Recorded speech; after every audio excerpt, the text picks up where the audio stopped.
بسم اللہ الرحمن الرحیم ومن يعظم شعائر اللہ فإنها من تقوى القلوب.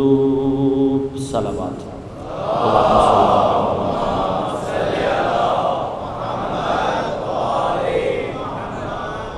مومنین کرام، سامعین محترم، عزیزان گرامی قدر، مقصد کربلا اور ہماری ذمہ داری کے عنوان سے آج ہم اپنی تیسری گفتگو میں داخل ہو رہے ہیں.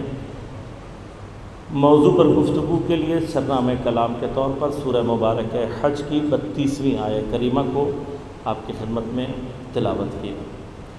ارشاد پروردگار ہو رہا ہے وَمَن يُعَظِّمْ، جس کسی نے بھی تعظیم کی شعائر اللہ، اللہ کے شعائر کی، فإنہا، یہ تعظیم شعائر، من تقوی القلوب، با تحقیق دلوں کے تقوی میں سے ہے. دل میں تقوی کہاں سے آئے گا؟ جب ہم شعائر کی تعظیم کرنا سیکھیں گے. تعظیم کسے کہتے ہیں؟ دل کے تقوی کی اہمیت کیا ہے؟ انشاءاللہ یہ منازل اگر خدا نے توفیق دی تو آپ کی خدمت میں حاضر کروں گا. ابھی گفتگو اس مرحلے میں ہے کہ ہم نے یہ پہچاننا ہے کہ شعائر کسے کہتے ہیں. آپ کی خدمت میں عرض کیا اجمالی ترجمہ شعائر کا کیا کیا جاتا ہے؟ نشانی.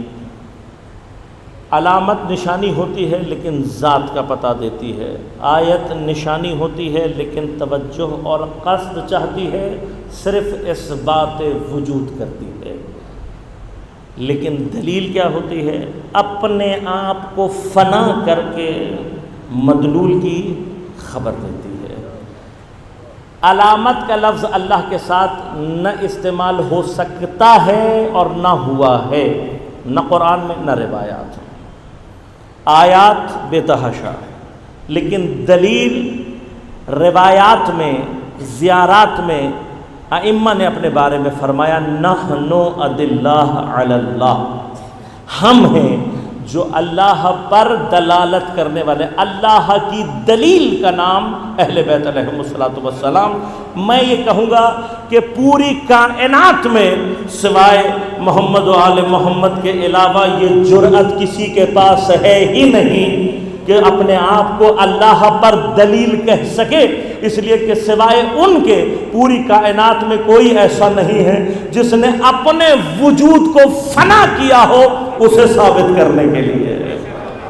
اپنے وجود کو اپنے تمام تر کمالات کو اہل بیت نے فنا کیا ہے تاکہ خدا کو ثابت کر سکیں. لہذا تمام تر کمال کے ساتھ علی جب سجدے میں سر رکھتا ہے تب پتہ لگتا ہے کہ خدا کی منزل تو اس سے بھی آگے ہے. تبھی دیکھیں مقام یہ ہے کہ جب انسان، اب اگر کربلا میں انسان جا کر دیکھے تو امام حسین علیہ السلام سجدے میں، اللہ صلی اللہ علیہ، اپنے تمام تر کمالات کے ساتھ امام حسین اتنے اطمینان سے کس کو سجدہ کر رہے ہیں. انسان جب کربلا میں امام حسین کے اس آخری سجدے کو دیکھتا ہے تو بے اختیار ہو کر کہتا ہے نا کوئی تو ایسا ہے جس کا حسین اتنا عاشق ہے. وہ حسین کہ کائنات جس کی آخری سے، پوری کائنات ان حسین کی کہ عالم ہمیں دیوانہ یہ اوست. کون ہے یہ حسین؟ کہ پوری دنیا جس کی عاشق ہے، پوری دنیا، اور حسین جس کا عاشق ہو جائے تو ہم نے تو خدا کو اس سے آگے کبھی پہچانا ہی نہیں ہے. ہم تو خدا کو پہچانتے ہی ایسے ہیں جسے علی سجدہ کرے میرا خدا وہ ہے، جسے حسین سجدہ کرے میرا خدا وہ ہے. لہذا کوثر نقوی واقعاً بڑا خوبصورت شعر اور بامعنی شعر کہا ہے اس مقام پر آ کر. کافی ہے بس حسین کے سجدے کا انہماک، کافی ہے بس حسین کے سجدے کا انہماک. اب حاجت دلیل وجود خدا نہیں، اب حاجت دلیل وجود خدا نہیں. لہذا عزیزان من یہ بتاتے ہیں ہم نے تو خدا کو ان کی سرحد سے آگے نہیں پہچانا. پہچانا انہوں نے ہے. اصل میں خدا کو انہوں نے پہچانا ہے. ہم تو ان کی معرفت حاصل کرنے کے بعد یہ کہتے ہیں جس کے بندے ایسے ہوں گے وہ خدا کیسا ہوگا. ہماری معرفت کی سرحد بس اتنی ہے، بس اتنی ہے. ان کی معرفت حاصل کرو، ان کی معرفت. یہ دلیل ہے. میں نے کیا کہا؟ دلیل اپنے وجود کو فنا کرتی ہے تاکہ مدلول کی خبر دے سکے. تو ناممکن ہے کوئی اہل بیت تک پہنچ جائے خدا تک نہ پہنچ سکے. ناممکن ہے کوئی اہل بیت تک پہنچ جائے اور خدا تک نہ پہنچ سکے. لیکن دلیل سے ایک مرحلہ آگے کیا ہے؟ شعائر. کل آپ کی خدمت میں عرض کیا تھا شعائر نشانی ہے، مگر کیسی؟ جس کا تعلق شعور سے ہے. میں انشاءاللہ تفصیل اب یہاں سے شروع کروں گا شعائر کے اوپر. ذرا سی آپ کی توجہات چاہوں گا. میں نے عرض کیا تھا گفتگو ذرا سی سنگین ہو جاتی ہے، لیکن میرا ایمان ہے اس فرش عزا کی برکتیں ہیں. سنگین سے سنگین مباحث اس فرش پر بیٹھنے والوں کے لیے آسان ہو جاتے ہیں. صرف آپ کی ذرا سی توجہ مجھے درکار ہو گئی. شعائر ابھی کہاں سے نکلا ہے، اس کا اصل لفظ کیا ہے، اس پر بحث کروں گا. لیکن آج اس مادے کی اصل پر بحث کروں گا. کل میں نے آپ کی خدمت میں عرض کیا تھا شین عین رے شعراء صاحب مفردات القرآن آیت اللہ مصطفی کیا فرماتے ہیں؟ الاصل فی المادہ دقت، لطافت، باریکی، نزاکت. یہ جو مادہ ہے شین عین رے، اس کے اندر اصل کیا ہے؟ باریکی، نزاکت، دقت، لطائف. جہاں یہ سب چیزیں جمع ہو جائیں وہاں یہ معنی پیدا کرتا ہے. لہذا انسان کے بدن میں جو سب سے لطیف اس کا عضو ہے، سب سے باریک عضو ہے، وہ کیا ہے؟ بال. لہذا عربی میں بال کو شعر کہا جاتا ہے. کیوں؟ اس لیے کہ سب سے زیادہ باریک، سب سے زیادہ لطیف انسان کا ظاہری عضو بال ہے. لیکن اب ذرا غور کیجئے گا کہ اسی وزن یا اسی مادے سے کیا ہے؟ لفظ شعر جو ہم اور آپ سنتے رہتے ہیں، اشعار جس کی جمع ہے. تو شعر کا کیا تعلق ہے لطافت اور باریکی سے؟ شعر کا کیا تعلق ہے شعور سے؟ شعر کے اوپر بہت ساری تعریفیں ہیں. کچھ منطق کی تعریفیں ہیں، کچھ کلام کی تعریفیں ہیں، کچھ ادب کی تعریفیں ہیں. لیکن جو اس مادے سے تعریف جنم لیتی ہے وہ شعر کی تعریف یہ ہے: کلام موضوع مرتب مع لطافت الخیال و دقتہ. میں آسان کر کے بتا دیتا ہوں. کہتے ہیں کہ شعر ایک ایسے وزن والا، وزن شعر کا وزن ہوتا ہے نا، ہر شعر کا اپنا وزن ہوتا ہے. اب اگر شعراء کی محفل ہوتی تو میں وہ بحث کرتا، عرائض کی بحث ہے، وزن کی بحث ہے، قیافے کی بحث ہے، ردیف کی بحث ہے، یا قافیے کی بحث ہے. یہ ساری کی ساری جو بحثیں ہیں شعر سے متعلق. خود شعر اپنے اندر کئی علوم رکھتا ہے، لیکن یقیناً وہ مقام نہیں ہے کہ یہ بحثیں کی جائیں. اشارہ کر دیا میں نے. لیکن وزن ہوتا ہے، مخصوص وزن ہوتا ہے. وزنوں کا بھی اپنا، عربی میں اگر آپ جائیں گے تو فعلتن فعلتن کر کے ایک پورا سلسلہ ہوتا ہے. ہر شعر کا اپنا وزن ہوتا ہے. کلام موزون ایک وزن ہوتا ہے، مرتب ہوتا ہے، منظم ہوتا ہے شعر. ساتھ میں کیا ہوتا ہے؟ خیال کی لطافت اور باریکی. اب شعر میں اس کے وزن کے بعد، ترتیب کے بعد اہم ترین چیز کیا ہوتی ہے؟ جتنا خیال باریک اور لطیف ہوتا چلا جائے گا، جتنا خیال باریک اور لطیف ہوتا چلا جائے گا، اتنا شعر اپنی کیفیت میں بھاری ہوتا چلا جائے گا. لہذا شعر کی یہ قوت ہے. ابھی میں نے آپ کے سامنے ایک شعر پڑھا جناب کوثر نقوی صاحب کا. اب شعر کی قوت کیا ہے؟ شعر کی قوت یہ، اس شعر کو اگر معنی کرنے لگ جائیں تو ہماری شاید کئی گھنٹوں کی تقریر اس شعر کے حقیقی معنی کو بیان نہ کر سکے. اب اقبال کے اشعار ہیں اور بہت سارے دنیا کے شعراء ہیں. آپ شعر کا معنی کرنے لگ جائیں، بعض اوقات ایک شعر کے اندر اس قدر خیال موجود ہوتا ہے کہ پوری تقریریں کرنے کے بعد بھی، تشریحات کرنے کے بعد بھی انسان یہ کہتا ہے حق مطلب ادا نہیں ہوا. یہ قوت ہے شعر کے اندر. بس ایک قوت شعر کے اندر کیا ہے؟ شعر کے اندر قوت یہ ہے کہ اس کے اندر خیال کی لطافت ہوتی ہے، نزاکت ہوتی ہے، دقت ہوتی ہے، باریکیاں پائی جاتی ہیں. دوسری قوت کیا ہے؟ مرتب ہوتا ہے، منظم ہوتا ہے. لہذا شعور انسانی کے اوپر شعر کا جو نقش ہے وہ کسی اور ادب کی صنف کا نہیں ہے، کیونکہ انسان فطرتاً ترتیب اور نظم کو پسند کرتا ہے. فطرتاً ہے. میں آپ کو پاکستان دنیا کے کسی بھی 5 اسٹار 7 اسٹار ہوٹل میں لے جاؤں، مہنگے ترین ہوٹل میں، اور جب آپ وہاں پر جائیں تو ہر طرف آپ کو سامان بکھرا ہوا نظر آئے، بے نظمی نظر آئے، بے ترتیبی نظر آئے، آپ 2 دن سے زیادہ نہیں ٹھہر سکیں گے۔ لیکن کسی سستی سی جگہ پر لے جاؤں، لیکن آپ ہر چیز کو مرتب پائیں، ہر چیز کو منظم پائیں، آپ کا دل خود بخود وہاں لگ جائے گا۔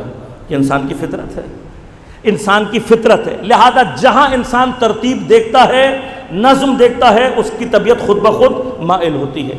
فطرتاً نظم پسند ہے، انسان ترتیب پسند ہے۔ لہذا چونکہ یہ انسان کی فطرت ہے اور شعر کی یہ کیفیت فطرت سے ہم آہنگ ہے، لہذا انسان کے حافظے پر، انسان کے شعور پر اس کا شعر کا جو اثر ہے وہ کسی اور صنف ادب کا نہیں ہے۔ آپ کو اپنے بچپن کا کوئی سبق یاد نہیں رہا ہوگا، لیکن 90 سال کے بزرگوں کو بچپن کے اشعار آج بھی یاد ہوں گے۔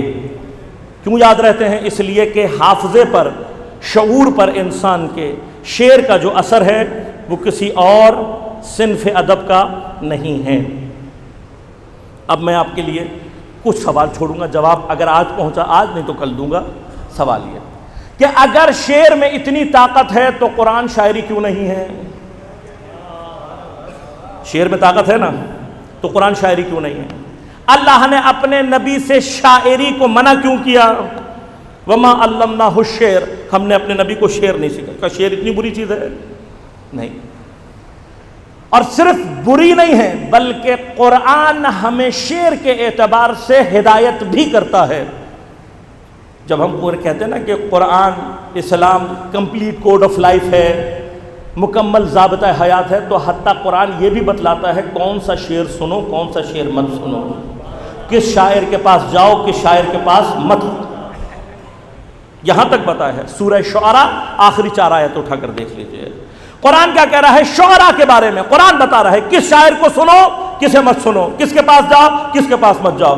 کہا والشعراء، اور یہ شعراء شاعر لوگ، عجیب ابتدا بڑی عجیب کی قرآن ہے، کہتا ہے والشعراء شاعر ہیں، یہ کیا کرتے ہیں؟ یتبعہم الغاوون، یہ شاعر ان کی اتباع کون کرتے ہیں؟ جو خود بھٹکے ہوئے ہیں۔ پہلی آیت بڑی خطرناک ہے، کیا کہہ رہے ہیں قرآن؟ یہ شعراء ان کی اتباع کون کرتے ہیں؟ جو خود بھٹکے ہوئے ہیں، غاوون بیچارے خود بھٹکے ہوئے ہیں، وہی ان کی اتباع کرتے ہیں۔ الم ترى، اے حبیب تو نے دیکھا نہیں ہے، انہم فی کل واد یہیمون، یہ جو شاعر، اب کون شاعر ہیں؟ ان کی اتباع کرنے والے غاوون کیوں ہیں؟ اس لیے کہ جن شاعروں کی بات قرآن کر رہا ہے ان کی صفت یہ ہے، انہم فی کل واد یہیمون، یہ ہر وادی میں گھومتے رہتے ہیں، کبھی کہاں چلے جاتے ہیں، کبھی کہاں چلے جاتے ہیں، کبھی ستاروں میں گھومتے ہیں، کبھی پھولوں میں آ جاتے ہیں، جہاں دل چاہتا ہے گھومتے رہتے ہیں۔ لیکن خطرناک صفت کیا ہے؟ انہم، ان کی صفت یہ ہے یقولون ما لا یفعلون، یہ جو کہتے ہیں کرتے نہیں ہیں، ان کے قول اور فعل میں تضاد ہے۔ پس ایسے شاعر کون؟ جن کا خیال کبھی ادھر بھاگ رہا ہو، کبھی ادھر بھاگ رہا ہو، ایک یہ جو ان کا کہنا ہے وہ کرنا نہیں ہے، ان کے قول و فعل میں تضاد ہے، کہ ایسے شاعر کے پیچھے جانے والا خود بھی بہکا ہوا ہے۔ ایسے شاعر کے پیچھے نہیں جانا، جو ذہن میں آیا بس جو سمجھ میں آیا شعر بنا کر پیش کر دیا، خود بھی نہیں پتا شعر کہاں جا رہا ہے، صرف قافیہ ردیف صحیح کیا اور شعر کہہ دیا، کہا نہیں ایسے کے پاس نہیں جانا۔ لیکن شعراء میں سے کیا ہیں؟ الا الذین آمنوا، مگر کچھ شاعر ایسے ہیں کہ جو صاحبان ایمان ہیں، وعملوا الصالحات، اور عمل صالح انجام دیتے ہیں، دوسری صفت۔ تیسری صفت وذکروا اللہ کثیرا، اور کثرت کے ساتھ اللہ کا ذکر کرتے ہیں، وانتصروا من بعد ما ظلموا، اور انتصار کرتے ہیں، مدد کرتے ہیں جب کس کے بعد؟ جب ظلم ہوا ہو۔ یعنی کیا؟ ان شاعروں کی خصوصیت یہ ہے کہ ظالم کے مقابلے میں کھڑے ہو جاتے ہیں، مظلوم کی حمایت کرتے ہیں، مظلوم کی مدد کرتے ہیں، کہ جہاں یہ 4 صفتیں جمع ہو جائیں وہی شاعر وہ ہے جس کے پیچھے جانے کی ضرورت ہے۔ اور پھر قرآن کی وہ آیت جو آپ نے بارہا سنی ہوگی، اسی کا آخری تتمہ ہے کہ فرمایا سَيَعْلَمُ الَّذِينَ ظَلَمُوا أَيَّ مُنْقَلِبٍ يَنْقَلِبُونَ، ظالم بہت جلدی جان لیں گے کہ انہوں نے کس طرف پلٹ کر جانا ہے، منقلب ہو کر کہاں پہنچنا ہے انہوں نے۔ اسی آیت کا تتمہ ہے یہ حصہ۔ بس شاعری کے بارے میں قرآن نے کیا ہدایت کی ہے؟ بھٹکے ہوئے شاعروں کے پاس نہیں جانا، جن کی فکریں مرتب نہیں ہیں ان کے پاس نہیں جانا، جو صاحبان عمل نہیں ہیں، صاحبان کردار نہیں ہیں، ان کے پاس نہیں جانا۔ کس کے پاس جانا ہے؟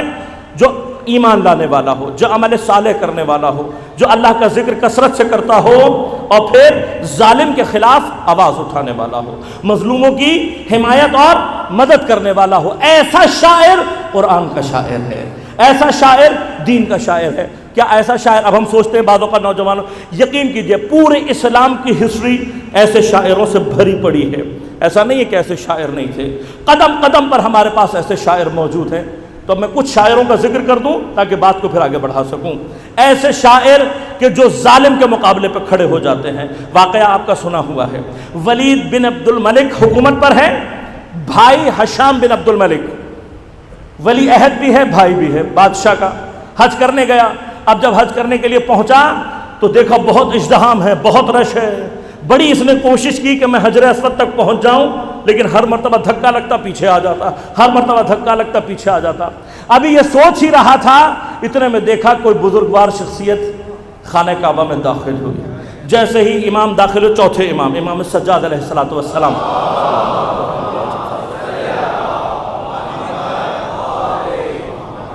امام جیسے ہی آگے بڑھے، لوگ متوجہ ہوئے، فوراً قطار اس طرح سے پھٹ گئی، راستہ دے دیا، اور راستہ دینے کے بعد امام اطمینان سے گئے۔ جانے کے بعد حجر اسود کو بوسہ دیا اور واپس پلٹ کر آئے۔ اب جب یہ منظر دیکھا حشام نے، جانتا ہے امام کو جانتا ہے، لیکن امام کی تضحیک کے لیے، امام کی توہین کے لیے اپنے ساتھ کھڑے ہوئے اپنے مصاحب سے کہنے لگا، یہ کون ہے؟ کون ہے یہ؟ اب وہ بھی کوئی چاپلوس تھا، جانتا تھا امام کو، کہنے لگا پتہ نہیں کون ہے، پتہ نہیں کون ہے۔ اب جب یہ دونوں باتیں کر رہے تھے، عرب کا ایک شاعر جس کا نام فرزدق ہے، فرزدق وہیں کھڑا ہوا تھا۔ ان دو ملعونوں کی جب باتیں سنی تو اب شاعر ہے، اور امام فرماتے یہ روایت میں موجود ہے کہ ہماری مدح میں جو شعر کہتے ہو، ہماری مدح میں جو شعر کہتے ہو وہ روح القدس سے تائید شدہ ہوتی ہے، روایت موجود۔ بس شاعر اہل بیت کی مدح میں جب کہتا ہے تو روح الامین کی تائید کے ساتھ۔ اب یہاں پر فرزدق کو تائید حاصل ہوئی۔ ایک مرتبہ شاعرانہ مزاج نے توہین امامت کو ایک مرتبہ برداشت نہیں کیا۔ تاریخ ساز اس کا یہ قصیدہ ہے۔ جیسے اس نے کہا یہ کون ہے، اس نے کہا پتہ نہیں۔ فرزدق ایک مرتبہ آگے بڑھا، کہا تمہیں نہیں پتا یہ کون ہے؟ تم نہیں جانتے کون ہے؟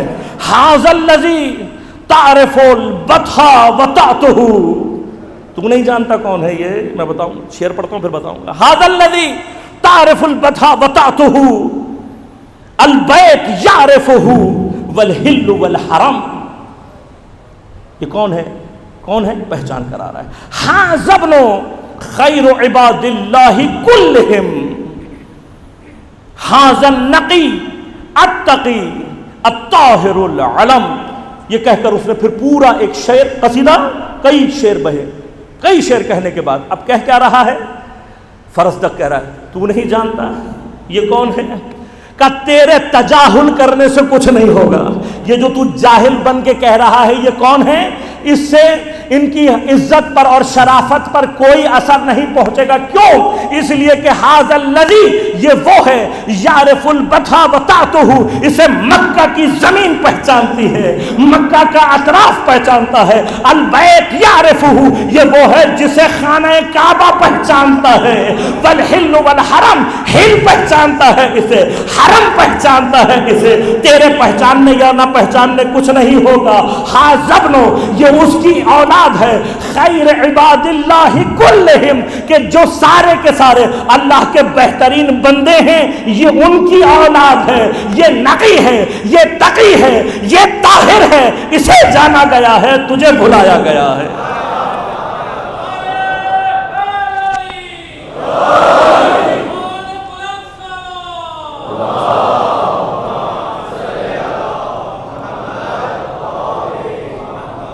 اور آگاہ جہاد ہے جب اس نے ہشام کے سامنے پورا اپنا قصیدہ اور فصاحت اور بلاغت کی پوری دنیا ہے، چونکہ وقت نہیں ہے میں نے اس لیے 2 شعر پر اکتفا کیا، یہ قصیدہ سنایا، ہشام اور اس کا ساتھی ذلیل ہو کر وہاں سے سر جھکا کر چلے گئے۔ جیسے ہی گئے امام اپنے گھر پلٹتے ہی 10,000 درہم فرزدق کو بھجوائے۔ جیسے ہی فرزدق کے پاس پہنچے، فرزدق نے جو لایا تھا امام کا صحابی، کہا کہ مولا سے کہو میں نے یہ شعر صرف آپ کے عشق میں کہے ہیں، میں نے یہ شعر صرف آپ کے عشق میں کہے، مجھے پیسے نہیں چاہیے۔ امام نے کہا ہم جو دے دیتے ہیں وہ واپس نہیں لیتے، اور جان لے تیرا اجر اللہ کے ہاں محفوظ ہے۔ جب شاعر شعر کہے، اب شاعر کیسا کیا ہونا چاہیے؟ صاحب ایمان، صاحب عمل، ذکر اللہ کرنے والا، ظالم کے خلاف مقابلے میں مظلوموں کی مدد کرنے والا، ایسا ہو جائے تو کیسی تائید ہوتی ہے یہ بھی بتلا دوں، کیسی تائید ہوتی ہے۔ ایران کا شاعر ہے، نام ہے شہریار، آیت اللہ مراشی نجفی۔ صبح اٹھنے کے بعد اپنے دفتر والوں سے کہا کہ بھئی شہریار نام کا بھی کوئی شاعر ایران میں ہے؟ کہاں؟ آذربائیجان، ادھر رہتا ہے، اور آذربائیجان کا جو بارڈر کا ایریا ہے وہاں پر رہتا ہے، آذری شاعر ہے اور بہت اچھا شاعر ہے۔ کہا ہم ملنا چاہتے ہیں۔ دفتر کی طرف سے شہریار کو خط لکھا گیا۔ اب جب شہریار کے پاس آیت اللہ مراشی نجفی کا دعوت نامہ پہنچا کہ آغا ملنا چاہتے ہیں، تو بڑا حیران ہوا، خوش بھی ہوا، فوراً آیا، آگے آغا سے ملاقات کی۔ آغا نے بٹھا کر اس سے بڑا احترام کیا، چائے وغیرہ پلانے کے بعد آل احوال، اور اس کے بعد آغا نے کہا کہ شہریار تم نے کچھ شعر کہے ہیں مولا کائنات کے بارے میں، ہم سننا چاہتے ہیں وہ شعر، اپنا قصیدہ۔ اس نے ایک ایک کر کے اپنا قصیدہ سنانا شروع کیا۔ وہ شعر پڑھتا تھا، آگے کہتے تھے نہیں یہ نہیں، یہ والا نہیں، یہ والا نہیں، ایک ایک کر کے شہریار کے سارے شعر ختم ہو گئے، دیوان ختم ہو گیا۔ دیوان ختم ہونے کے بعد آپ نے کہا کوئی اور؟ کہا آغا بس جو کچھ تھا آپ کو سنا دیا میں نے، اب نہیں ہے میرے پاس۔ آپ نے کہا کوئی اور ہوگا؟ کہا نہیں، میں نے جو کچھ حضرت کے بارے میں کہا تھا سب آپ کو میں نے سنا دیا۔ آیت اللہ مراشی نجفی نے کہا اچھا وہ جو تیرا قصیدہ ہے مولا کے بارے میں، علی اے ہما یہ رحمت تجھے آیتی خدا را، اے ہما معلوم ہے کیا ہوتا ہے؟ ہما ایک افسانوی پرندے کو کہتے ہیں، افسانے میں مشہور ہے کہ ہما جس کے سر پر بیٹھ جائے اسے بادشاہت مل جاتی ہے۔ اب کیا کہہ رہے ہیں؟ علی اے ہما یہ رحمت، علی بادشاہت کا ہما نہیں ہے، خدا کی رحمت کا ہما ہے۔ علی خدا کی رحمت، علی کا سایہ جس پر پڑ جائے سمجھ لو وہ خدا کی رحمت کے سائے میں آ گیا ہے۔ علی اے ہما یہ رحمت تجھے آیتی خدا را کہ بے ماں سوا فکندی ہمیں سایہ یہ ہمارا۔ کیسی آیت ہے تو، خدا کی رحمت کی کیسی آیت ہے، کیسا ہما ہے کہ ہما کا جتنا سایہ رحمت کا تھا وہ سارے کا سارا ہم پر ڈال دیا۔ جو علی تک پہنچ گیا، علی کے سائے میں پہنچ گیا، سمجھ لو خدا کی رحمت کے سائے میں پہنچ گیا۔ جیسے ہی آپ نے یہ شعر پڑھے ایک مرتبہ شہریار حیران ہو گیا، کہنے لگا آقا خدا کی قسم، خدا کی قسم میں نے آج تک یہ شعر کسی کو نہیں سنا ہے، آج تک یہ شعر نہیں۔ کہا کیوں نہیں سنا ہے؟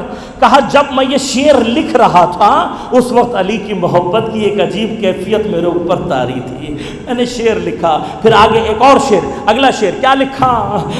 دل اگر خدا شناسی، اگر دل خدا شناس ہو ہمیں در رخ علی بین، جس کا دل خدا شناس ہوگا، جس کے دل میں خدا کی شناخت موجود ہوگی، اسے ہر جگہ علی کا چہرہ دکھائی دے گا، اسے ہر جگہ علی کا چہرہ دکھائی دے گا۔ دل اگر خدا شناسی ہمیں در رخ علی بین، بے علی شناختم من بے خدا قسم خدا را، میں نے علی کے ذریعے سے خدا کی قسم خدا کو پہچانا ہے، خدا کی قسم علی کے ذریعے سے میں نے خدا کو پہچانا ہے۔ جب یہ شعر آقا نے پڑھے پریشان، کہا آقا آپ کو کس نے بتایا؟ خدا کی قسم میں نے کسی کو نہیں سنایا۔ کیوں؟ ایک عجیب جذب کی کیفیت تھی، ایک عجیب سرور کی کیفیت تھی. اور جب میں نے لکھا اور لکھنے کے بعد میں نے سوچا, میں نے کہا شہریار تو نے کتنا اچھا شعر لکھا ہے, اور میں محفل میں پڑھوں گا کتنی مجھے داد ملے گی, کتنی مجھے واہ ملے گی. کہا جیسے ہی یہ خیال میرے دل میں آیا میں نے کہا نہیں, یہ میں نے علی کی محبت میں لکھا ہے. اب اپنے آپ کو ریا سے بچانے کے لیے, اب اپنے آپ کو ریاکاری سے بچانے کے لیے, عجب سے بچانے کے لیے میں اس شعر کو کبھی بھی کسی کے سامنے نہیں پڑھوں گا, کبھی نہیں پڑھوں گا, تاکہ میرے دل میں ریا نہ آئے. یہ جو واہ واہ, یہ جو نعرے میرے ذہن میں آ رہے ہیں, یہ جو اب آئی ہے بات ذہن میں نے قسم کھائی کہ اب یہ شعر میں کہیں نہیں پڑھوں گا, جتنا اچھا شعر ہے. اب دیکھا شاعر ایسا ہوتا ہے, اہل بیت کا شاعر یہ ہوتا ہے جسے واہ واہ نہیں چاہیے ہوتی, جسے داد نہیں چاہیے ہوتی, جسے نعرے نہیں چاہیے, اپنے خلوص کو برقرار رکھا. اب جب خلوص نے برقرار رکھا تو اہل بیت عطا کیسے کرتے ہیں, اہل بیت عطا کیسے کرتے ہیں. کہا آپ کو کس نے بتایا؟ آقا نے اندر سے کاغذ نکالا, کاغذ نکال کر کہا تو نے فلاں رات اتنے بج کر اتنے بجے یہ شعر کہے. ادھر شہریار نے کاغذ نکالا, نکالنے کے بعد اسی اشعار کے نیچے وقت دیکھا وہی تھا, تاریخ دیکھی وہی تھی. کہ آپ کو کیسے پتہ لگا کہ میں نے اس وقت اور اس دن یہ اشعار کہے تھے؟ کہا جس وقت تو یہ شعر کہہ رہا تھا مجھے مکاشفہ ہوا. آیت اللہ فرما رہے مجھے مکاشفہ ہوا, میں نے مکاشفے میں دیکھا کہ مسجد کوفہ کے اندر ممبر لگا ہوا ہے, علی ممبر کے اوپر بیٹھے ہوئے ہیں اور اپنے ایک ایک مدح خاں کو بلا رہے ہیں. پھر مولا نے آواز دی, کہا کہاں ہے شہریار, کہاں ہے شہریار. شہریار جب تجھے بلایا گیا تو نے اس وقت تو اپنے گھر میں بیٹھ کر یہ شعر نہیں لکھ رہا تھا, اس وقت در واقع حقیقت یہ تھی کہ تو علی کے سامنے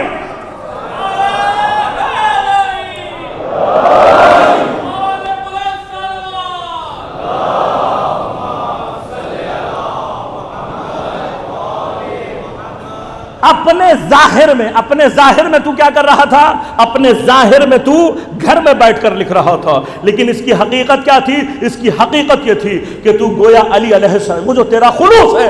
اس لیے یاد رکھنا عزیزوں, یاد رکھنا کہ جب بھی اہل بیت کی محبت, کبھی تنہائی میں گھر میں اہل بیت کی کوئی فضیلت سمجھ میں آ جائے, اہل بیت کا کوئی مقام سمجھ میں آئے, اور پھر تمہارے وجود کے اندر سے نعرہ حیدری نکل رہا ہو, وہ نعرہ حیدری ہے. اور جب لگا رہے ہو, مستی کے عالم میں لگا رہے ہو, تو جان لینا کہ تم گھر میں نہیں لگا رہے, مولا کائنات کے سامنے لگا رہے ہو.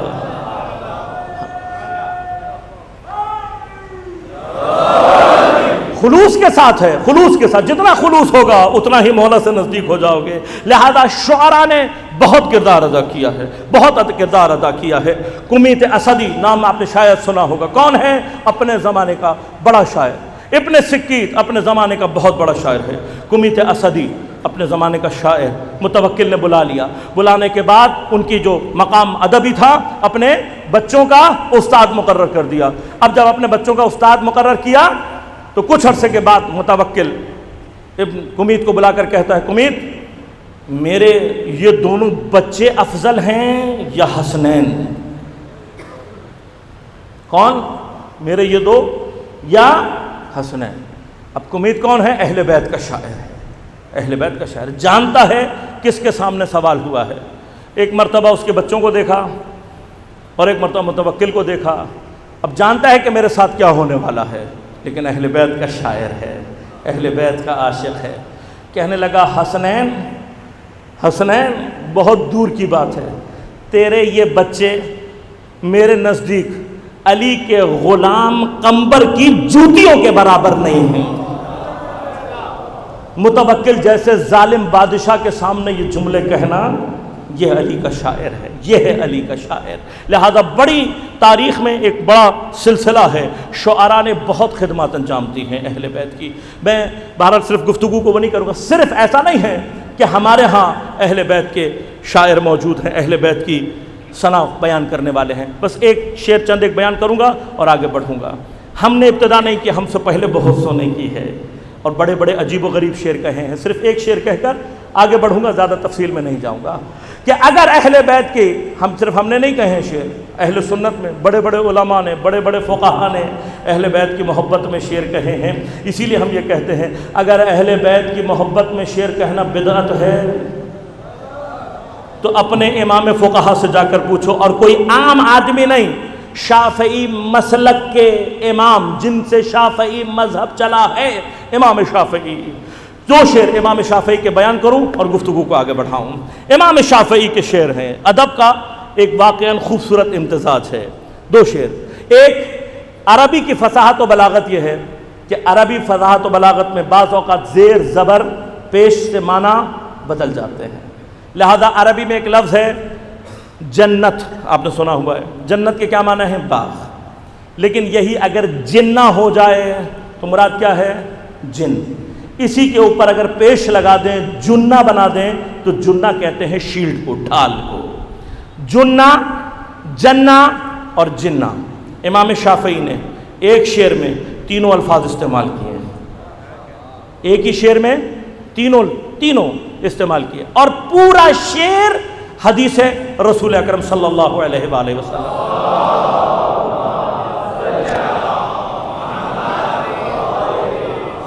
پورا شعر کیا ہے؟ حدیث پیغمبر کی۔ شعر کیا ہے؟ علی حبہ الجنہ، جنہ کیا تھی؟ ڈھال۔ علی حبہ الجنہ، علی کی محبت ڈھال ہے، آگ سے بچاتی ہے، گناہوں سے بچانے والی ڈھال کیا ہے؟ علی کی محبت۔ علی حبہ الجنہ قسیم النار وال، علی کون ہے؟ جنت اور دوزخ کو تقسیم کرنے۔ علی حبہ الجنہ قسیم النار والجنہ وسیع المصطفیٰ حقا، مصطفیٰ کا حقیقی وسیع کون ہے؟ علی۔ وسیع المصطفیٰ حقا امام الانس وال، امام شافعی کے شعر ہے۔ ایک شعر اور ہم سے کہتے ہیں اہل بیت کے ذکر سے نماز باطل ہو جاتی ہے۔ امام شافعی کا شعر بھی سنا رہا ہوں، اسی شعر میں آپ کا فتویٰ بھی موجود ہے، اسی شعر میں فتویٰ بھی موجود ہے۔ کیا کہا امام شافعی نے؟ امام شافعی فرماتے ہیں یا آل بیت رسول اللہ حبکم، اے اہل بیت رسول آپ کی محبت کیا ہے؟ آپ کی محبت فرض من اللہ فی القرآن انزلہ، اللہ نے وہ قرآن جو نازل کیا ہے آپ کی محبت کو اس میں فرض کیا ہے، آپ کی محبت کو کیا کیا ہے؟ فرض کیا ہے۔ کفاکم من عظیم الفخر انکم، آپ کے عظیم فخر کے لیے یہ بات کافی ہے، من لم یصلی علیکم لا صلاۃ لہ، آپ کے عظیم فخر کے لیے یہ بات کہہ دینا کافی ہے، جس نے اپنی نماز میں آپ پر درود نہیں بھیجا اس نے گویا نماز ہی نہیں پڑھی۔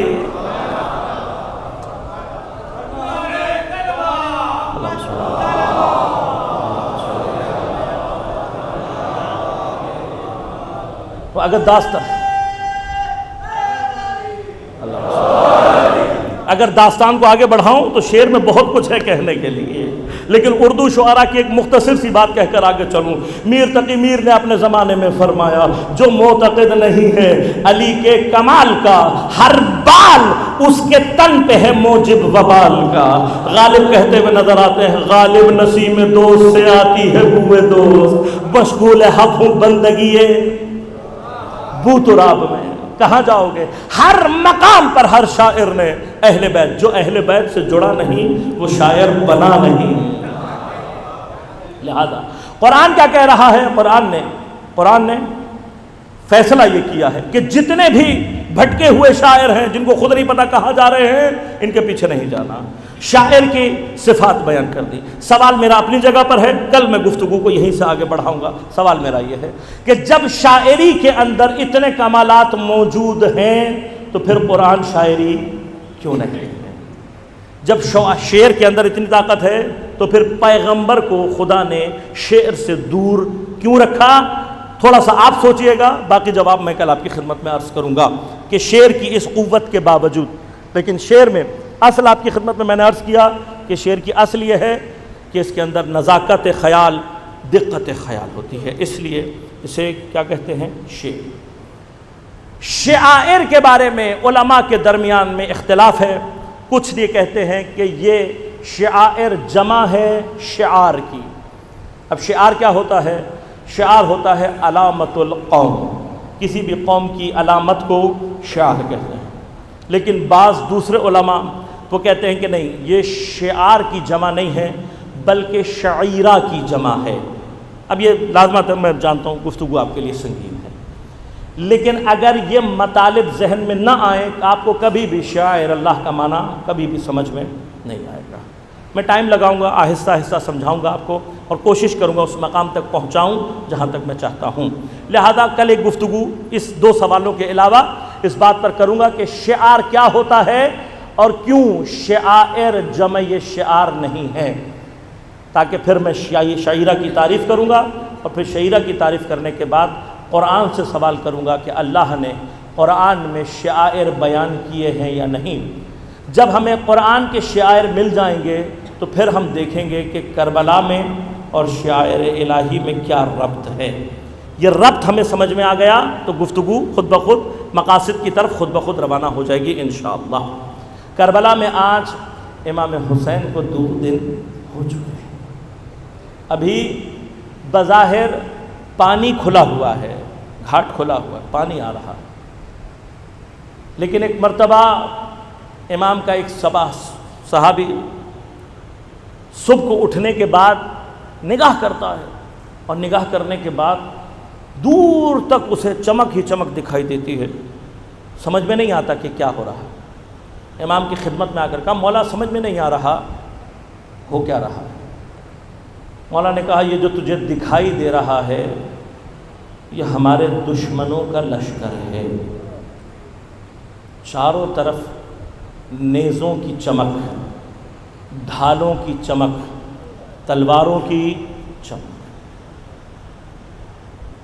عمر سعد کا لشکر جمع ہو رہا ہے کربلا میں، اور اہل بیت کے بچوں کے دلوں پر خوف اور ہراس آہستہ آہستہ طاری ہو رہا ہے۔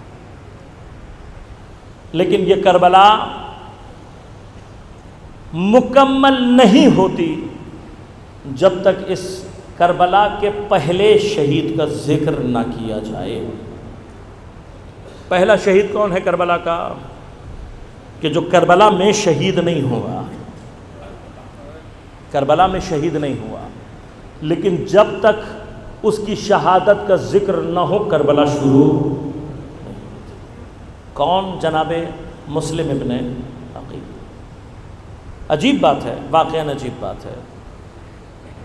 کربلا کے مقتولوں کی ابتدا بھی مسلم سے ہے اور انتہا بھی مسلم کے چھوٹے چھوٹے بچوں پر ہے۔ یعنی کربلا کے سلسلے کے آخری شہید کون ہیں؟ کربلا کے سلسلے جو کربلا سے جڑے ہوئے ہیں وہ آخری شہید مسلم کے 2 چھوٹے چھوٹے بچے ہیں جو کربلا سے 1 سال کے بعد شہید ہوئے۔ بعض روایات کے مطابق جناب مسلم ساتھ لے کر گئے تھے، بعض روایات کے مطابق شام غریباں یہ بچے بچھڑ گئے اور پھر عمر سعد کی فوج کے ہاتھ لگے، زندان میں ڈال دیے گئے۔ کس قدر مظلومیت کا مقام ہے۔ 1 سال ہو گیا ہے بچوں کو زندان میں، دونوں بھائیوں کو الگ الگ زندان میں رکھا ہے۔ سال ہو گیا بچوں نے، بھائیوں نے ایک دوسرے کی صورت نہیں دیکھی۔ اتنی جھڑکیاں، اتنے تازیانے، اتنی تکلیفیں۔ ایک دن سال گزرنے کے بعد بڑے بھائی نے ہمت کی، اور ہمت کرنے کے بعد زندان بان سے کہا تو نے اس پورے سال میں کبھی مجھ سے کوئی برائی دیکھی؟ تو نے دیکھا کہ میں کوئی برائی انجام دیتا ہوں؟ تو نے دیکھا کہ میرے اندر کوئی برائی؟ کہا نہیں، میں نے تو جب بھی دیکھا آپ کو مصلی عبادت پر دیکھا، جب بھی دیکھا آپ کو میں نے قرآن پڑھتے ہوئے دیکھا، دعا مانگتے ہوئے دیکھا۔ میں تو سوچتا ہوں کہ آپ جیسے معصوم بچوں کو سزا دی کس بات پر گئی؟ کہا تو نے جاننے کی کوشش نہیں کی؟ کہا میرا آقا بہت سخت ہے اور مجھے بڑی سختی سے کہا گیا ہے کہ آپ سے بات نہ کروں اگر مجھے آپ سے بات کرتے ہوئے دیکھ لے گا تو مجھے بھی مارے گا بھی اور نکال بھی دے گا۔ کہا لیکن تو کبھی جاننے کی کوشش نہیں کی؟ کہاں میرے دل میں خیال آتا ہے۔ کون ہو تم؟ کہاں سے آئے ہو؟ کس گناہ میں قید کیے گئے ہو؟ کہا ہمارا تعلق مدینے سے ہے۔ جب بچوں نے کہا ہمارا تعلق مدینے سے ہے تو کوفہ میں شیعوں کی بڑی تعداد ہے، جانتے ہیں نا آپ، کوفے میں شیعوں کی بڑی تعداد ہے۔ جب یہ سنا کہ مدینے کے ہیں تو ایک مرتبہ پریشان ہو گیا۔ کہا مدینے میں کہاں سے تعلق ہے آپ کا؟ کہا ہمارا تعلق بنی ہاشم سے ہے۔ اب یہ جملہ سخت ہے، بنی ہاشم، امام حسین کا خاندان، نبی کا خاندان، کون ہیں آپ؟ کہا میں مسلم ابن عقیل کا بیٹا محمد ہوں۔ اب یہ سننا تھا تو ایک مرتبہ کانپنے لگا، اور پھر ایک مرتبہ شہزادے کے قدموں پہ ہاتھ رکھ کر بیٹھ گیا، ہاتھ رکھ کر آنکھوں سے آنسو جاری ہے، ہاتھ باندھ کر کہا شہزادے مجھے معلوم نہیں تھا کہ آپ مسلم کے بیٹے ہیں، مجھ سے غلطی ہو گئی، کیا کروں؟ کہا میں نے 1 سال ہو گیا اپنے بھائی کا چہرہ نہیں دیکھا، میں نے اپنے بھائی کو نہیں دیکھا۔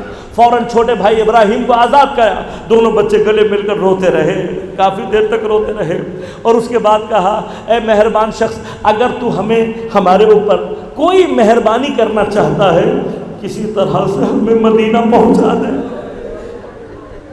کسی طرح سے ہمیں مدینہ پہنچا دے۔ کہنے لگا شہزادوں یہ میری طاقت سے باہر ہے، میں نہیں کر سکتا یہ کام، میں نہیں پہنچا سکتا آپ کو۔ کہا پھر کیا کر سکتا ہے؟ کہ میں زیادہ سے زیادہ یہ کر سکتا ہوں، آپ کو آزاد کر دوں، آپ چلے جائیے گا، آپ کو آزاد کر دیتا ہوں میں۔ تو بچے اب آزاد ہونے کی خبر سن کے جب چلنے لگے، ایک مرتبہ بچوں کا دامن تھام لیا، کہا شہزادوں میری کچھ درخواست ہے، میں کچھ چاہتا ہوں آپ سے۔ بچوں نے کہا ہم تو غریب ہیں، تو جانتا ہے ہمارے پاس کچھ بھی نہیں ہے تجھے دینے کے لیے۔ کہا نہیں شہزادوں مجھے پیسے نہیں چاہیے، آپ سے کچھ مالی مدد نہیں چاہیے، شہزادوں ایک چھوٹا سا وعدہ آپ سے لینا چاہتا ہوں، ایک وعدہ لینا چاہتا ہوں۔ کہا کیا وعدہ لینا چاہتا ہے؟ کہا دیکھو کل کو قیامت برپا ہوگی، کل قیامت برپا ہوگی، ارے آپ کی جدہ جناب زہرا پیغمبر کا سامنا ارے میں نہیں کر سکوں گا، مجھ سے غلطی ہو گئی، شہزادوں مجھے وعدہ دو قیامت کے دن میری شفاعت کرو گے، قیامت کے دن میری شفاعت کرو گے۔ کہا ہم وعدہ کرتے ہیں قیامت کے دن ہم اپنے جد کے حضور تیری شفاعت کریں گے۔ کہا شہزادوں چلے جاؤ، جلد از جلد نکل جاؤ، میں ایک مرتبہ آپ سے سوال کروں گا۔ آپ نے سنا ہے نا جناب مسلم کوفہ کی گلیوں میں بھٹکتے رہے، جناب مسلم کو راستہ نہیں ملا۔ بس عزادارو تھوڑی سی دیر کے لیے یہ سوچو، جب مسلم کو کوفہ میں راستہ نہیں ملا تو مسلم کے بچے کہاں جاتے؟ مسلم کے بچے کہاں جاتے؟ بھٹکتے رہے، نہر کے کنارے پہنچے، درخت کے اوپر بیٹھ گئے۔ صبح کو ایک کنیز آئی، جب پانی بھرنے لگی تو ایک مرتبہ پانی کے عکس میں 2 چاند سے چہرے دکھائی دی۔ تڑپ کر درخت کے اوپر دیکھا، 2 چاند سے سورت پہلے بچے ایک دوسرے سے گلے لگ کر بیٹھے ہوئے ہیں، پیار کے ساتھ ان کو آواز دے کر اتارا۔ جب بچے نیچے اتر آئے، پیار کرنے پر اتر آئے تو پوچھا بچوں تم کون ہیں؟ بچوں نے ڈرتے ڈرتے بتایا ہم مسلم کے بچے ہیں۔ بس عزادارو یہ کنیز کس کی ہے؟ حارث ملعون کی۔ حارث ملعون کو پتہ لگ گیا، پتہ لگنے کے بعد روایت آپ کے ذہن میں ہے، میں تھوڑا سا تیزی کے ساتھ آگے بڑھوں گا۔ بچوں کو نہر کے کنارے لے کر آ گیا، تلوار ہاتھ میں ہے، اپنے جوان بیٹے کو تلوار دی اور کہا جا ان بچوں کے سر قلم کر دے۔ جب جوان آگے بڑھ کر بچوں کے پاس آیا، کہا میں تمہیں قتل کرنے آیا ہوں۔ بچوں نے کہا اے جوان تیری شکل ہمارے بھائی علی اکبر سے ملتی ہے، تجھے دیکھ کر تیری جوانی کو دیکھ کر ہمیں اپنا بھائی علی اکبر یاد آ گیا۔ کہا علی اکبر سے کیا ربط ہے؟ کہا ہم علی اکبر کے بھائی ہیں۔ جوان نے تلوار پھینکی، کہا باپ کو کہا میں نہیں قتل کر سکتا۔ باپ نے فوراً اپنے سیاہ فام غلام کو بھیجا، کہا تو جا کر ان بچوں کو قتل کر۔ سیاہ فام تلوار لے کر آگے بڑھا، بچوں نے ایک مرتبہ پھر کہا تو کتنا شبیہ ہے ہمارے چچا کے غلام جون سے کتنا ملتا جلتا ہے، ہمارے جد کے غلام بلال سے کتنی شباہت رکھتا ہے۔ کہا تمہارا بلال سے کیا تعلق ہے؟ کہا ہم اس کے جد کی تو اولاد ہیں۔ اس نے بھی انکار کر دیا۔ اب جاتے یہ آگے بڑھا، آگے بڑھ کر کہا میں تمہیں قتل کروں گا، نہیں چھوڑوں گا۔ بچوں نے کہا دیکھ تو ہمیں بیچ دے، تو ہمیں بیچ دے، ہمیں بیچ کر تجھے پیسے مل جائیں گے۔ کہا نہیں، میں امیر کی خوشی چاہتا ہوں۔ کہا اگر امیر کی خوشی چاہتا ہے ہمیں اس کے پاس لے جا، جو ہمارے بارے میں وہ فیصلہ کرے گا ہمیں منظور ہے، ہمیں زندہ لے جا۔ عجیب سخت دل آدمی تھا۔ کہا نہیں میں تمہیں قتل کروں۔ اب جب بچوں نے دیکھا کہ یہ قتل ہی کرے گا تو بھائیوں نے کہا اچھا اب اگر تو ہمارے قتل پر راضی ہے، کرنا چاہتا ہے قتل، بس ایک تھوڑی سی فرصت دے دے۔ کہا کیا کرنا چاہتے ہو؟ کہا کچھ نہیں کرنا چاہتے، 2 رکعت نماز پڑھنا چاہتے، کچھ نہیں کرنا چاہتے، 2 رکعت۔ مسلم کے بچے بتلا رہے ہیں عزاداری کیسے ہوگی، 2 رکعت نماز پڑھنا چاہتے ہیں۔ کہتا ہے کہ اگر نماز بچا سکتی ہے تمہیں تو پڑھ لو۔ بچوں نے وضو کیا، 2 رکعت نماز پڑھی، چھوٹے چھوٹے ہاتھوں کو اٹھا کر کہا پروردگار ہم جو تدبیر کر سکتے تھے کر لی، لیکن اب اس ظالم اور ہمارے درمیان تم ہی حاکم ہے، یا خیر الحاکمین، ہم نے اپنی تقدیر تیرے اوپر چھوڑ دی۔ نماز پڑھ کر پہلے بڑا بھائی آگے بڑھا، آگے بڑھ کر کہتا ہے پہلے مجھے قتل کر دے، میں چھوٹے بھائی کو قتل ہوتے ہوئے نہیں دیکھ سکتا۔ چھوٹا کہتا ہے پہلے مجھے قتل کر دے، میں بڑے کو قتل ہوتے ہوئے نہیں دیکھ سکتا۔ ایک مرتبہ اس ظالم نے تلوار چلائی، پہلے بڑے بھائی کے سر کو قطع کیا، پھر چھوٹے کے سر کو قطع کیا۔ ارے ابن زیاد جیسے ملعون کے بعد جب دشت میں رکھ کر ان معصوم بچوں کے سر آئے ہیں، تاریخ میں عجیب مقام میں لکھا ہے ابن زیاد جیسا شقی القلب آدمی 3 مرتبہ اپنی جگہ سے اٹھا، 3 مرتبہ اپنی جگہ پر بیٹھا، اس کے بعد اپنے زانوں کو پیٹ کر کہتا ہے ارے تو کتنا سنگ دل آدمی تھا، اتنی چاند سی صورت میں، اتنی چاند سی صورت میں، ارے تجھے ان پر رحم نہیں ہے۔ مسلم کے بچوں کا نصیب یہ ہے، وہاں مسلم گرفتار ہو گئے، اسی ابن زیاد کے سامنے لائے گئے۔ ابن زیاد نے کہا کیا چاہتے ہو؟ میرا مولا آخری وقت میں پیاسا بہت ہے، بہت پیاسا ہے، پانی پینا چاہتا ہے۔ جب پانی کا جام جناب مسلم کے سامنے آیا، ایک مرتبہ دہان مبارک سے خون کا قطرہ نکل کر پانی میں گرا۔ جب پانی میں خون کا قطرہ گرا، مسلم نے جان لیا کہ پیاسا ہی دنیا سے جانا ہے۔ میں کہوں گا مسلم ابھی تو تمہارا مولا پیاسا دنیا سے نہیں گیا، تم پیاسے شہید ہونے کی ابتدا کر رہے ہو۔ حکم دیا کہ دارالامارہ پر لے کر جایا جائے اور سر کاٹنے کے بعد لاش کو زمین پر پھینک دیا جائے۔ جب جناب مسلم کو لے کر دارالامارہ کی چھت پر پہنچے، چاہتا ہے کہ جناب مسلم کے سر کو قطع کر دے، دیکھا جناب مسلم رو رہے ہیں، آنکھوں سے آنسو جاری ہے۔ آ کے قریب پوچھتا ہے مسلم تو رو کیوں رہا ہے، کیوں رو رہا ہے؟ کہنے لگا بس اس لیے رو رہا ہوں، میں نے فرزند زہرا کو خط میں لکھا تھا کہ مولا کوفے والے آپ کے لیے آمادہ ہیں۔ ارے میں اب کیسے اپنے مولا کو بتاؤں، کوفہ والوں ارے باغی ہو چکے ہیں، ارے فرزند زہرا کو کوئی پیغام بتلائے کہ مولا کوفے نہ آنا۔ یہاں جناب مسلم کی گردن پر تلوار چل رہی، وہاں راستے میں امام حسین علیہ السلام اپنے مرکب پر بیٹھے بیٹھے ایک مرتبہ میرے مولا نے کہا انا للہ و انا الیہ راجعون، آنکھوں سے اشک جاری ہے۔ جناب عباس نے دیکھا، ایک مرتبہ تڑپ کر امام حسین کے پاس آئے، کہا مولا کیا بات ہو گئی؟ کس چیز نے فرزند زہرا کے دل کو دکھایا؟ کہا عباس تو بھی دیکھنا چاہتا ہے؟ کہا مولا کیا بات ہو گئی؟ ایک مرتبہ آنگلیوں کو کھولا، کہا عباس ذرا نگاہ کر۔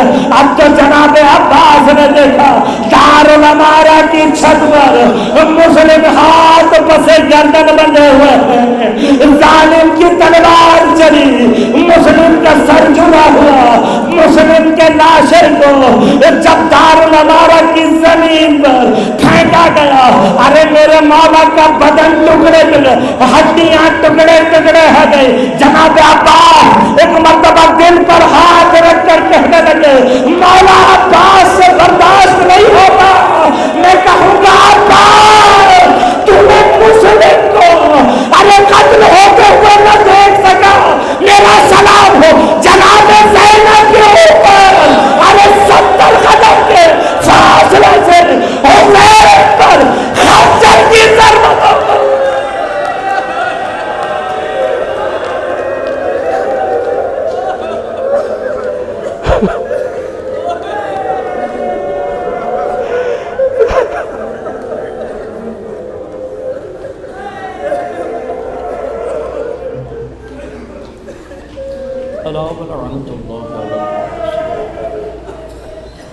وسيعلم الذين ظلموا أي منقلب ينقلبون۔ بار الہ ہمارے اس مختصر سی باتوں کو اپنی بارگاہ میں قبول و منظور فرما۔ بار الہ بحق حضرت سید الشہداء منتقم حقیقی کربلا امام زمان علیہ السلام کے ظہور میں تعجیل فرما۔ بار الہ بحق حضرت سید الشہداء عزاداران سید الشہداء دنیا میں جہاں جہاں آباد ہوں سب کو اپنے حفظ و امان میں رکھ، ان کی پریشانیوں کو دور فرما، مشکلات کو آسان فرما۔